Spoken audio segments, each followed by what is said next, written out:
ꯉꯁꯥꯏ ꯍꯝꯅꯁꯨ ꯍꯥꯏꯕꯤꯔꯦꯀꯣ ꯃꯅꯤꯄꯨꯔꯒꯤ ꯂꯩꯔꯤꯕ ꯀꯥꯡꯂꯨꯞ ꯈꯨꯗꯤꯡꯃꯛꯅ ꯃꯅꯤꯄꯨꯔꯒꯤ ꯑꯄꯨꯟꯕꯒꯤ ꯁꯛꯇꯝ ꯉꯥꯛꯄ ꯍꯥꯏꯁꯦ ꯁꯤꯒꯤ ꯊꯧꯗꯥꯡ ꯑꯃ ꯄꯨꯟꯅ ꯂꯧꯕꯒꯤ ꯇꯉꯥꯏꯐꯗꯕꯗꯨꯃ ꯂꯩ ꯑꯍꯥꯟꯕꯗ ꯃꯔꯝꯗꯤ ꯑꯩꯈꯣꯏ ꯆꯍꯤ 5,000ꯒꯤ दगी ममांगदगी अखोइना खंगद्रिङै हाइतारे मिरोन कयागी ममांगदगी अखोइगी मणिपुर की सक्तम से अखोइ अहोंग लेतना कायदना लाखी अदुबु लोइनना अखोइ से 1949 गी मणिपुर ना इंडिया दा एनेक्स तौरबा इंडिया ना एनेक्स तौर मतुंग मणिपुर दा इंडिया दा यावर मतुंग सिदगी अखोइगी लेजरिबा अखोइगी टेरिटोरी दा सिंगनरकबै थबकसे याम तोइना अखोइ थेंनाखरे अदुना सुम मैम से थेंनरगा अखोइना लाई अदो अखोइगी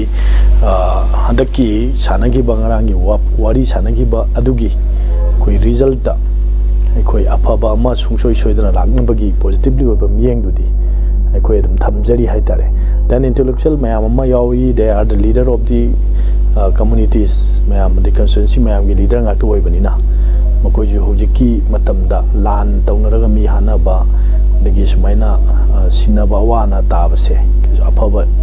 नत्ते हाइबसे खोइ लोइना खंगमिनगदबनी खंगमिनरी हाइतारे अदोरगदी मखोइना पॉजिटिवली अफबा लानसी अमथुना खामदोंनबा अदुगा मसी लोइसनबा अदुगा लोइना अखोइगी हानगी तंगदु लेताबा पुंसीदुदा हंजिलकनबा थौदांग खरा सुंसोइ सोना लौरकनी हाइबगी अखोइदा थाजबदु थम्मी हानसु यम कना थमगी अदुबु इनिशिएटिव से अमता लौरखिदबा हानदी अदा क्लोज डोर गेरा नत्रगा अखोइदा हाइदोकपा नत्रगा हाइदोक्तबा अनि वारी सामिनरागा सुमाइना मखोइना सु रोल अमा लौरकपसे मसीदी अफबा खोंथांग अमनी तबदबु अखोइदा खनगदौबा हिरमदु मयामदा पब्लिकदा मदु सॉरी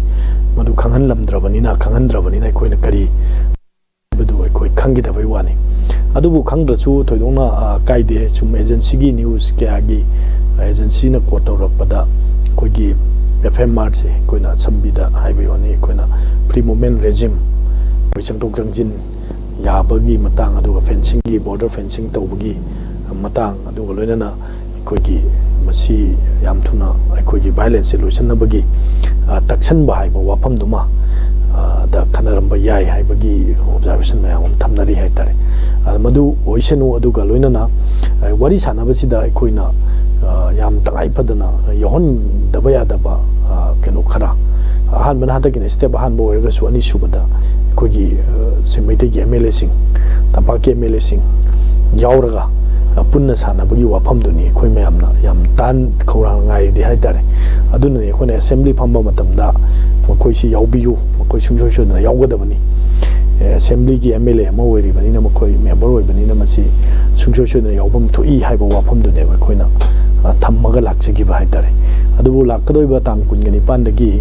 पांगथोकदोरिबा मणिपुर लेजिस्लेटिव असेंबली की मिफमसिदा अखोइ सुंसोइसोइदना मसी मतांगसे याम मुन्ना खनरकनी अदुगा मखोइसु सुंसोइसोइदना पार्टिसिपेट तौगनी हाइबगी थाजबदुसु अखोइना थम्मी अदुलनना अखोइ गवर्नमेंट सिना हाइताइ अचौबा इनिशिएटिव अमा लौरकांदा मथु मतमदा अखोइगी केनोसे रायोसे लोइसनबा वायलेंस लोइसनबगी थौदांग लौगदबनी अदु मसिदा लौगदोबा गवर्नमेंट अनि डबल इंजिन की गवर्नमेंट अनि सी दिल्ली अमदी मणिपुर गवर्नमेंट की अनिगी याम फाम ओइबा डिसीजन अमा लौरकांदा अखोइगी कापैबसिंगसे हाना थिंबगी तंगाई फदबद लै सुंबा मयामसे सिसु वारीजु साना सुंबा हौजिजु थोइबा वायलेंस से मसिसु थिंबगी लाक्सनबगी तंगाई फदबद लै अद ग्राउंड थुगाइरबा खंगबा सुद लेबा सस्पेंशन ऑपरेशन द लैरिबा मिलिटेंट सिंगसिगा वारी सानरिबसे मसिगी पीस्टॉक चथरिबा मखोइगी मरकता चथरिबा सु चथरिबसे मसि रिविजिट तौरगा रिव्यू तौरगा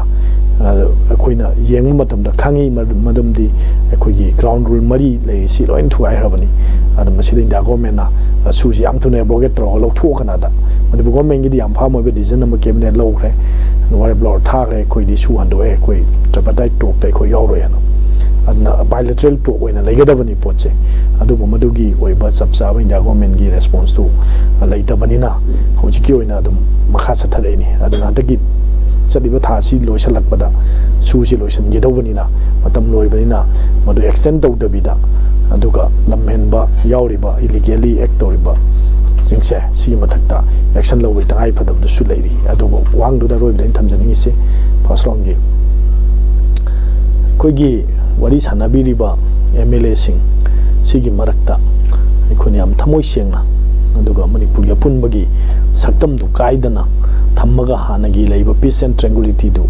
ꯔꯦꯁꯇꯣꯔ ꯇꯧꯔꯀꯥꯟꯗ ꯑꯩꯈꯣꯏ ꯄꯨꯟꯅ ꯍꯤꯡꯃꯤꯟꯅꯕꯒꯤ ꯋꯥꯈꯜꯂꯣꯟꯗꯣ ꯃꯗꯨ ꯁꯨꯡꯁꯣꯏ ꯁꯣꯏꯗꯅ ꯑꯩꯈꯣꯏ ꯐꯣꯡꯗꯣꯛꯄꯤꯔꯝꯒꯅꯤ ꯈꯜꯂꯤ ꯁꯨꯡꯁꯣꯏ ꯁꯣꯏꯗꯅ ꯐꯣꯡꯗꯣꯛꯀꯅꯤ ꯃꯈꯥ ꯇꯥꯕꯗꯁꯨ ꯑꯗꯨꯒ ꯁꯦꯀꯦꯟ ꯔꯥꯎꯟ ꯊꯥꯔꯠ ꯔꯥꯎꯟ ꯇꯣꯛꯁꯦ ꯃꯈꯥ ꯇꯥꯅ ꯑꯗꯨꯝ ꯂꯦꯞꯇꯅ ꯑꯗꯨꯝ ꯆꯠꯊꯕꯒꯤ ꯇꯉꯥꯏ ꯐꯗꯕ ꯂꯩ ꯃꯗꯨꯗ ꯑꯩꯈꯣꯏ ꯁꯤꯚꯤꯜ ꯁꯣꯁꯥꯏꯇꯤꯁ ꯃꯤꯑꯣꯏꯁꯤꯡ ꯑꯗꯨꯒ ꯂꯩꯔꯤꯕ ꯑꯇꯩ ꯁ꯭ꯇꯦꯛ ꯍꯣꯜꯗꯔ ꯃꯌꯥꯝꯁꯤꯡꯁꯦ ꯌꯥꯎꯍꯜꯂꯒ ꯍꯦꯟꯅ ꯃꯄꯨꯡ ꯐꯥꯕ ꯋꯥꯔꯤ ꯁꯥꯟꯅꯕꯒꯤ ꯃꯈꯥ ꯆꯠꯊꯕꯒꯤ ꯊꯕꯛꯁꯦ ꯄꯥꯡꯊꯣꯔꯛꯀꯅꯤ ꯍꯥꯏꯕꯒꯤ ꯊꯥꯖꯕꯗꯣ ꯊꯝꯖꯔꯤ ꯁꯤ ꯍꯥꯏꯔꯒ ꯂꯣꯏꯁꯤꯟꯖꯒꯦ ꯑꯣꯖꯥꯅ ꯌꯥꯝ ꯐꯖꯕ ꯋꯥꯐꯝꯁꯤꯡ ꯊꯝꯕꯤꯔꯦ ꯃꯈꯥ ꯇꯥꯔꯛꯄꯁꯤ ꯑꯣꯖꯥ ꯍꯦꯝꯆꯟꯗ꯭ꯔꯗ ꯑꯣꯖꯥ ꯑꯩꯈꯣꯏꯒꯤ ꯑꯣꯖꯥ ꯀꯣꯔꯧꯅꯁꯨ ꯊꯝꯕꯤꯈꯤꯕꯗ ꯑꯩꯈꯣꯏꯒꯤ ꯄꯕ꯭ꯂꯤꯛꯇ ꯈꯪꯍꯜꯂꯝꯗꯕꯁꯤꯅꯅꯦ ꯑꯩꯈꯣꯏꯅ ꯉꯁꯤꯒꯤ ꯗꯤꯁꯀꯁꯟꯁꯤꯃꯛꯁꯨ ꯉꯁꯤꯒꯤ ꯗꯥꯏꯂꯣꯒꯀꯤ ꯀꯩ ꯑꯣꯏꯔꯛꯄ ꯌꯥꯏ ꯍꯥꯏꯕꯅꯆꯤꯡꯕ ꯑꯩꯈꯣꯏꯅ ꯈꯪꯅꯤꯡꯕ ꯅꯩꯅꯕ ꯍꯥꯏꯗꯤ ꯏꯔꯥꯡꯁꯤꯗꯤ ꯄꯨꯔꯥ ꯃꯩ ꯆꯥꯛꯑꯒ ꯂꯩꯔꯤꯕꯅꯤ ꯑꯩꯈꯣꯏꯒꯤ ꯑꯣꯜꯃꯣꯁ ꯊꯥ 10ꯁꯦ ꯐꯥꯖꯤꯜꯂꯛꯀꯗꯧꯔꯕꯅꯤ ꯑꯗꯨꯅ ꯑꯣꯖꯥ ꯑꯩꯈꯣꯏ ꯂꯥꯛꯆꯅꯤꯡꯕꯁꯦ ꯍꯧꯖꯤꯛ ꯑꯦꯁꯦꯝꯕ꯭ꯂꯤ ꯑꯩꯈꯣꯏꯅ ꯌꯦꯡꯕ ꯌꯥꯔꯤꯁꯤ ꯏꯟꯗꯤꯌꯥ ꯒꯣꯔꯃꯦꯟꯅ ꯃꯅꯤꯄꯨꯔꯁꯤ ꯍꯥꯟꯅꯒꯤ ꯑꯄꯨꯟꯕ ꯁꯛꯇꯝꯗꯨꯗ ꯍꯟꯖꯤꯜꯂꯒ ꯊꯝꯒꯦ ꯍꯥꯏꯅ ꯊꯝ ꯇꯥꯔꯒꯗꯤ ꯑꯩꯈꯣꯏ 2-3 days ꯃꯅꯨꯡꯗ ꯑꯩꯈꯣꯏꯒꯤ ꯚꯥꯏꯑꯣꯂꯦꯟꯁ ꯏꯔꯞ ꯇꯧꯈꯤꯕ ꯃꯦꯒꯤ 3ꯗꯒꯤ ꯅꯨꯃꯤꯠ 2-3 4-5 ꯃꯅꯨꯡꯗ ꯑꯗꯨꯝ ꯂꯣꯏꯁꯤꯜꯂꯝꯕ ꯌꯥꯏ ꯂꯣꯏꯁꯤꯟꯗ꯭ꯔꯤꯁꯤ ꯀꯩꯅꯣꯗ ꯒꯦꯝ ꯄ꯭ꯂꯥꯟ ꯑꯃ ꯍꯥꯟꯅ ꯄ꯭ꯔꯤꯚꯤꯌꯁꯂꯤ ꯃꯗꯨ ꯄ꯭ꯔꯤ ꯄ꯭ꯂꯥꯟ ꯇꯧꯕ ꯃꯥꯟꯕ ꯑꯃ ꯂꯩꯔꯤꯑꯕ ꯑꯗꯣ ꯑꯩꯈꯣꯏꯗ ꯑꯗꯨꯝ ꯑꯗꯨ ꯆꯤꯡꯅꯩ ꯂꯩꯔꯝꯒꯅꯤ ꯍꯥꯏꯕꯁꯤ ꯑꯩꯈꯣꯏꯗ ꯐꯥꯎꯏ ꯃꯔꯝꯗꯤ ꯀꯔꯤꯒꯤ ꯂꯣꯏꯁꯤꯟꯗꯕꯅꯣ ꯍꯥꯏꯕ ꯃꯇꯝꯗ ꯑꯩꯈꯣꯏ ꯋꯥꯍꯪ ꯃꯌꯥꯝ ꯑꯃ ꯑꯩꯈꯣꯏꯗ ꯊꯣꯛꯏꯕ ꯀꯔꯤꯒꯤ ꯉꯝꯅ ꯇꯧꯕ ꯉꯝꯗ꯭ꯔꯤꯁꯤ ꯀꯩꯅꯣ ꯃꯤ ꯑꯅꯤ ꯈꯠꯅꯍꯜꯂꯒ ꯈꯥꯝꯕ ꯉꯝꯃꯤꯕ ꯃꯥꯅ ꯃꯤ ꯈꯠꯅꯕ ꯍꯥꯏꯁꯤ ꯃꯌꯥꯏꯗ ꯂꯦꯞꯄꯒ ꯅꯈꯣꯏ ꯑꯅꯤ ꯇꯧꯅꯒꯅꯨ ꯅꯠꯇ꯭ꯔꯒ ꯃꯈꯣꯏꯅ ꯑꯗꯨ ꯂꯝ ꯍꯦꯟꯕꯗꯨ ꯐꯨꯗꯅ ꯈꯣꯠꯇꯅ ꯋꯥꯔꯛꯅꯕ ꯉꯥꯛꯇꯅꯤ ꯃꯌꯥꯝꯅ ꯑꯗꯨꯝ ꯈꯪꯅꯔꯤ ꯍꯥꯏꯗꯤ ꯅꯥꯀꯜ ꯑꯅꯤꯃꯛꯇ ꯄꯥꯏꯔꯤꯕ ꯑꯥꯔꯝꯁꯤꯡ ꯈꯨꯠꯂꯥꯏꯁꯤꯡ ꯄꯨꯂꯞ ꯂꯧꯈꯠꯄ ꯌꯥꯏ ꯂꯣꯅ ꯌꯥꯗꯕ ꯅꯈꯣꯏ ꯄꯥꯏꯔꯤ ꯀꯩꯅꯣ ꯂꯣꯏ ꯐꯥꯕ ꯌꯥꯏ ꯅꯥꯀꯜ ꯑꯅꯤꯃꯛ ꯐꯥꯕ ꯌꯥꯏꯑꯕ ꯆꯤꯡꯗꯅ ꯀꯔꯤꯝꯇ ꯐꯥꯗ꯭ꯔꯤ ꯇꯝꯄꯥꯛꯇꯅ ꯁꯨꯝ ꯐꯥꯒꯠꯂꯛꯏ ꯁꯨꯃꯥꯏꯅ ꯂꯥꯛꯄ ꯃꯇꯝꯁꯤꯗ ꯑꯩꯈꯣꯏꯅ ꯁꯦꯄꯔꯦꯠ ꯑꯦꯗꯃꯤꯅꯤꯁꯇ꯭ꯔꯦꯁꯟ ꯑꯃ ꯇꯥꯜꯂꯤꯕ MLA 10ꯒꯤ ꯃꯊꯛꯇ ꯀꯔꯤꯒꯨꯝꯕ ꯑꯦꯛꯁꯟ ꯑꯃꯇ ꯂꯧꯗꯅ ꯑꯩꯈꯣই ꯍꯧꯖꯤꯛ ꯐꯥꯎ ꯌꯦꯡꯉ ꯂꯩꯔꯤꯁꯤꯅ ꯇꯥꯛꯏꯗꯤ ꯀꯩꯅꯣ ꯍꯥꯏꯀꯥꯟꯗ ꯃꯁꯤ ꯃꯈꯣꯏꯗ ꯑꯦꯛꯁꯟ ꯑꯃꯇ ꯂꯧꯔꯣꯏꯗꯣꯔꯤ ꯍꯥꯏꯕꯒꯤ ꯁꯤꯒꯅꯦꯜꯗꯨꯅꯤ ꯂꯧꯒꯦꯗꯤ ꯅꯍꯥꯟꯅ ꯂꯧꯕ ꯌꯥꯔꯦ ꯃꯔꯝꯗꯤ ꯃꯗꯨꯗ ꯀꯟꯁꯄꯤꯔꯦꯟꯁꯤ ꯑꯃ ꯑꯗꯨꯝ ꯌꯥꯎꯔꯤꯑꯕ ꯍꯥꯏꯔꯤꯕ ꯀꯟꯁꯄꯤꯔꯦꯟꯁꯤꯁꯤ ꯑꯩꯈꯣꯏꯒꯤ ꯊꯨꯒꯥꯏꯕ ꯄꯥꯝꯃꯤꯕꯁꯤꯡꯁꯤꯒꯤ ꯃꯔꯛꯁꯤꯒ ꯊꯨꯒꯥꯏꯕ ꯄꯥꯝꯕꯁꯤꯒ ꯑꯗꯨꯒ ꯒꯣꯔꯃꯦꯟ ꯑꯣꯐ ꯏꯟꯗꯤꯌꯥꯒ ꯃꯔꯛꯁꯤꯗ ꯃꯈꯣꯏꯒꯤ ꯃꯅꯨꯡꯗ ꯀꯔꯤꯒꯨꯝꯕ ꯌꯥꯅꯕ ꯑꯃ ꯂꯩꯔꯀꯥꯟꯗ ꯊꯕꯛꯁꯤ ꯄꯥꯡꯊꯣꯔꯛꯏꯔꯥ ꯍꯥꯏꯕꯁꯤꯒꯤ ꯑꯩꯈꯣꯏꯗ ꯆꯤꯡꯅꯕꯗ ꯑꯗꯨꯝ ꯐꯥꯎꯏ ꯃꯇꯥꯡꯁꯤꯗ ꯑꯩꯈꯣꯏꯅ ꯌꯦꯡꯕ ꯌꯥꯕꯁꯦ ꯑꯥꯔꯇꯤꯀꯜ 370 ꯀꯩꯅꯣꯗꯒꯤ ꯁꯤ ꯖꯝꯃꯨ ꯑꯦꯟ ꯀꯥꯁꯃꯤꯔꯗꯒꯤ ꯂꯧꯊꯣꯛꯑꯀꯥꯟꯗ ꯃꯈꯣꯏꯒꯤ ꯍꯥꯟꯅ ꯂꯩꯔꯝꯃꯤꯕ ꯁ꯭ꯇꯦꯠꯇꯣ ꯃꯈꯣꯏꯁꯨ ꯃꯣꯅꯥꯔꯀꯤ ꯀꯩꯅꯣ ꯑꯃ ꯀꯟꯁꯇꯤꯇ꯭ꯌꯨꯁꯟ ꯂꯩꯖꯕ ꯂꯩꯕꯥꯛ ꯑꯃꯅꯤ ꯖꯝꯃꯨ ꯑꯦꯟ ꯀꯥꯁꯃꯤꯔꯁꯦ ꯃꯁꯤ ꯑꯗꯨꯒꯤꯗꯃꯛꯇ ꯑꯩꯈꯣꯏꯅ ꯃꯥꯁꯤ ꯇꯣꯉꯥꯟꯕ ꯁꯦꯄꯔꯦꯠ ꯑꯣꯇꯣꯅꯣꯃꯤ ꯑꯃ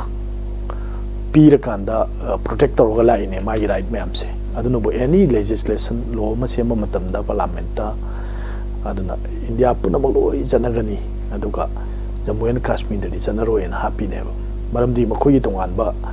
ꯀꯩꯅꯣ ꯑꯃ ꯄ꯭ꯔꯣꯕꯤꯖꯟ ꯑꯃ ꯊꯝꯃꯀꯥꯟꯗ ꯃꯥꯒꯤ ꯔꯥꯏꯠꯁꯤꯡꯗꯣ ꯄ꯭ꯔꯣꯇꯦꯛ ꯇꯧꯔ ꯂꯩꯅꯦꯕ ꯑꯗꯨꯕꯨ ꯃꯗꯨ ꯃꯌꯥꯝꯗꯨ ꯂꯣꯏꯅ ꯊꯥꯗꯣꯛꯑꯀꯥꯟꯗ ꯍꯧꯖꯤꯛꯇꯤ ꯀꯩꯗꯧꯔꯦ ꯍꯥꯏ ꯀꯥꯟꯗ ꯑꯩꯈꯣꯏꯒꯤ ꯖꯝꯃꯨ ꯑꯦꯟ ꯀꯥꯁꯃꯤꯔꯁꯦ ꯍꯧꯖꯤꯛ